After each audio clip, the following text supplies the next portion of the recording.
Before we get involved in the feedback issue, as a loud professor from New York, I normally don't have problems being heard. I could do this tone or I could put on the microphone. Folks in the back? Perfect? All right. There you go. Unless you like feedback, in which case we could all pretend that we're at my 7th grade dance. All right. So before we begin, I would just like to point out the most wonderful introduction to this, which is Killing Librarianship. But I don't know if you noticed on the way in through this door, this is the sign telling you what was coming up.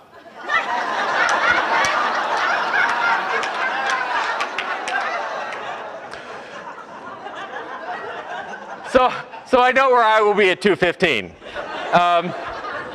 That was good. What will kill our profession is not ebooks, Amazon, or Google, but a lack of imagination. I've looked through the program. You guys have a great couple of days ahead of you, and there's full of content from everything from social networking and collection development and change management and dealing with unruly patrons, and apparently a whole session on dealing with unruly keynotes. And as a keynoter, this is fabulous because when you're part of such a strong presentation, there's absolutely no obligation to have content in your presentation.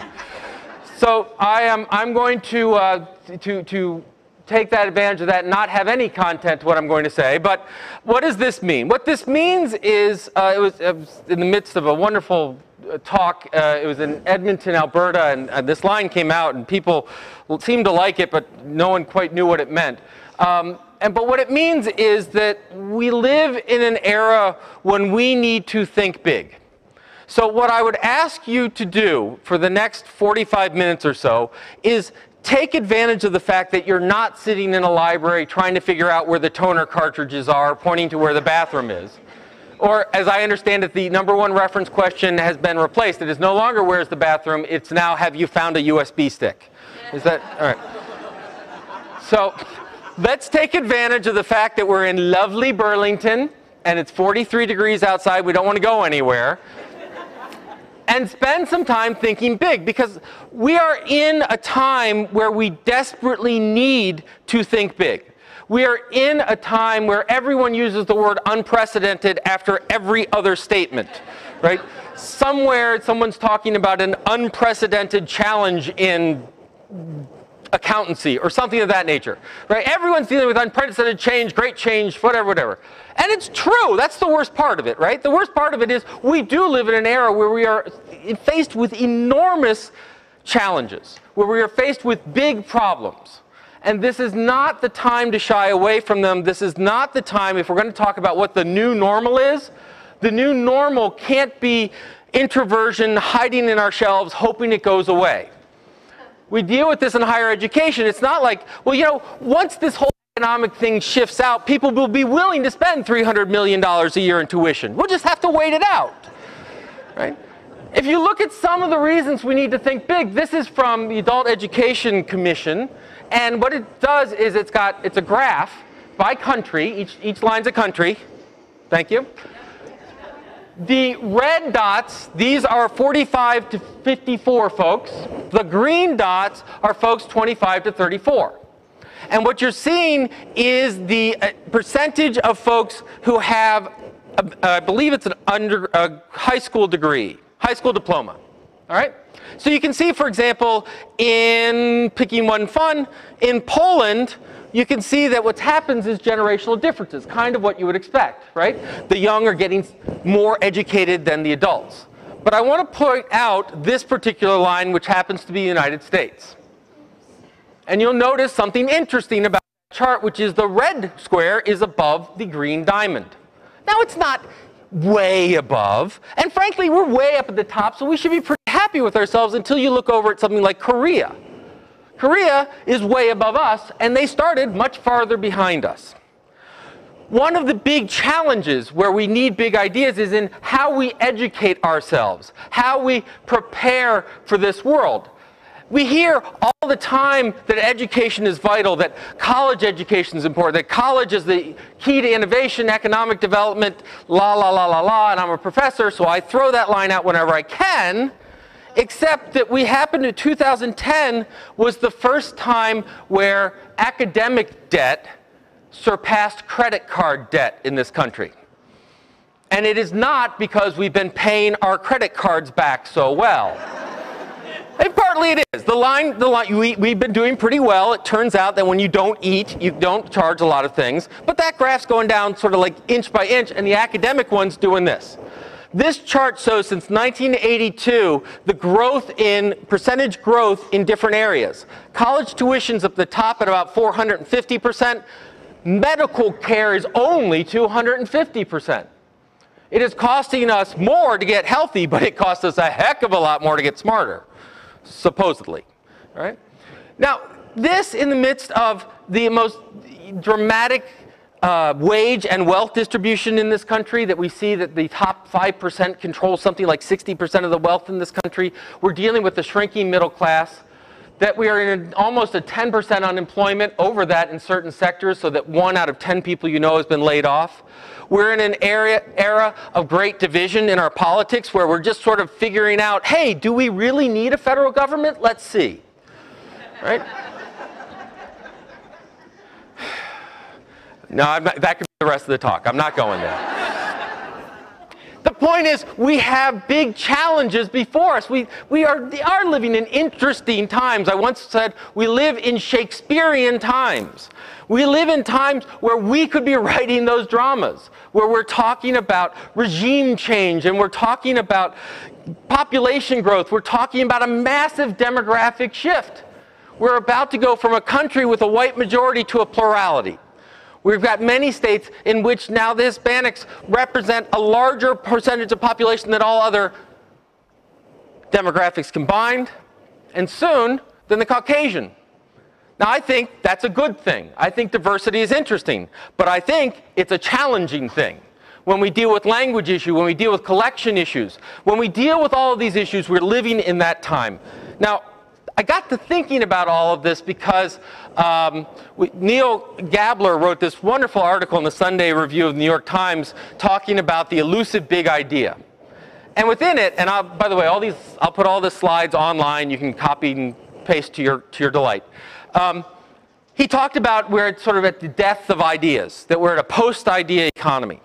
And it was sort of interesting to think about that. Now, he sort of overstates some of the issues, but his basic line is, look, we used to think big thoughts. We used to make celebrities out of our sort of thinkers, and now we make celebrities out of people who are celebrities, right? I mean, who forgot their underwear when they went out to a bar. Really, this Einstein, you know, Lindsay Lohan, I don't know. So you can challenge it, but it really did get me thinking.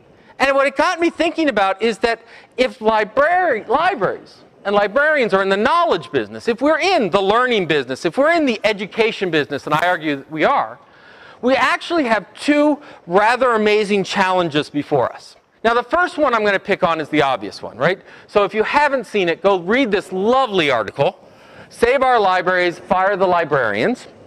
It was in the News Leader, Florida's oldest weekly newspaper, right up there with the old gray lady. And Mike Thompson wrote this, and it's just lovely, right? Why do we need a new library? I don't know how old, but why do we need a new library? Get those kids off my yard, whatever it is. And I know it's deathly to bring up large blocks of text, but it's so worth it. Stick with me for a moment. While local taxpayers pick up the biggest tab for America's libraries, most librarians are little more than unionized pawns for the social activist bosses of the American Library Association. Wow, all right. Today, 136 years after its formation, ALA controls 62,000 members, and through its czarist accreditation program of many libraries, largely dictates what books are available for the most impressionable members of the U.S. society, our children.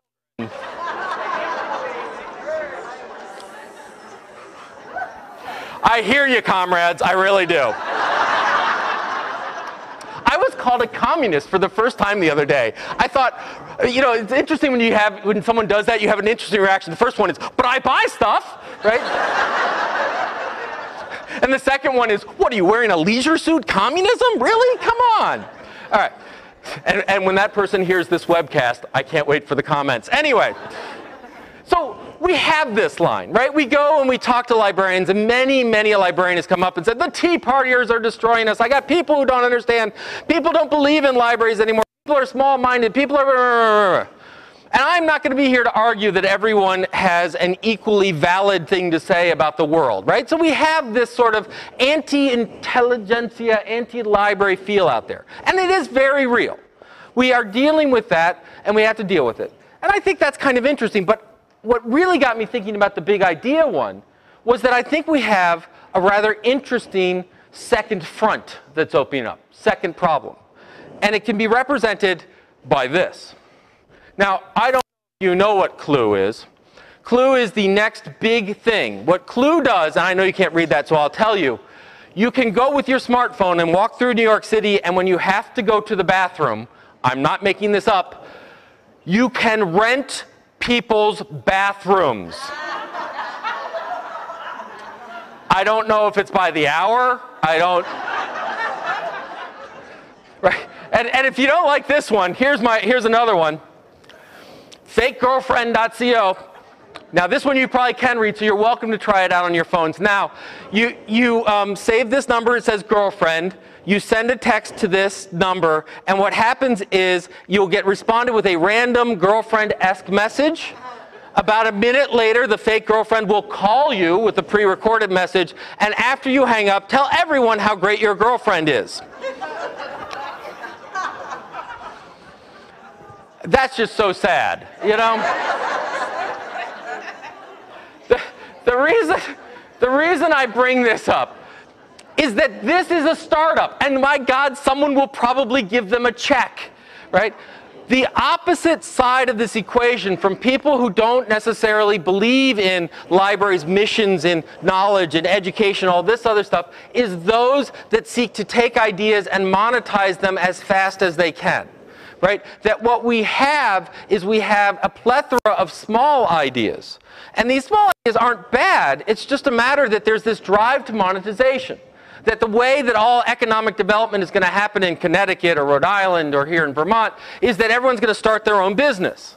And I think there's actually a lot of valid, and we're going to talk about a lot of valid things to entrepreneurship, to innovation, to startups. But the problem is it quickly becomes, why think about it if you can't monetize it? And what you can monetize tends to be a lot smaller than the issues that we're facing. That what we, you know, wow, we can do moped delivery of cat food. Get me to a venture capitalist and let me patent that before anyone does it, right?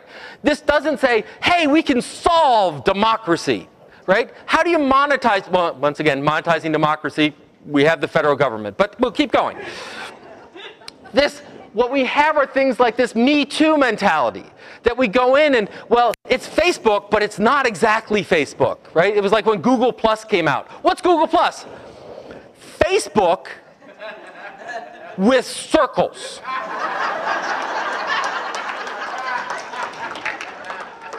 How many of you don't have to admit if you started the conversation, but how many of you at one point were in a meeting where you said, boy, the library could start its own Facebook for Enter City Here? Right? We could do our own social network. And the answer is, why? It's there. But we get this shows up in things like patent trolls. There are huge industries, huge companies that do nothing but own intellectual property for the only purpose to go sue people who are actually producing things. Google recently bought Motorola. They didn't do it so they could bring back the little track phones. They did it for their portfolio of IP, for their portfolio of patents that could help them defend against Apple, fight against Apple. When you look at what Apple's doing with its market, with its iPhone and its iPad, they're now in Korea and they're now in Germany. They're actually trying to prevent competitors from putting tablets on the market. They're not doing it by outbidding them. They're not doing them by outpricing them. They're doing them by suing them. They're saying this is too like RIP, sue them. Now, I want to be really clear. I am not a communist. And so I believe in intellectual property. I believe there's an appropriate use of intellectual property, but we're getting to the point when Amazon can patent the idea of one-click purchasing. We've gone a bit too far. All right? So you have this opposite pressure on libraries. Why go to the library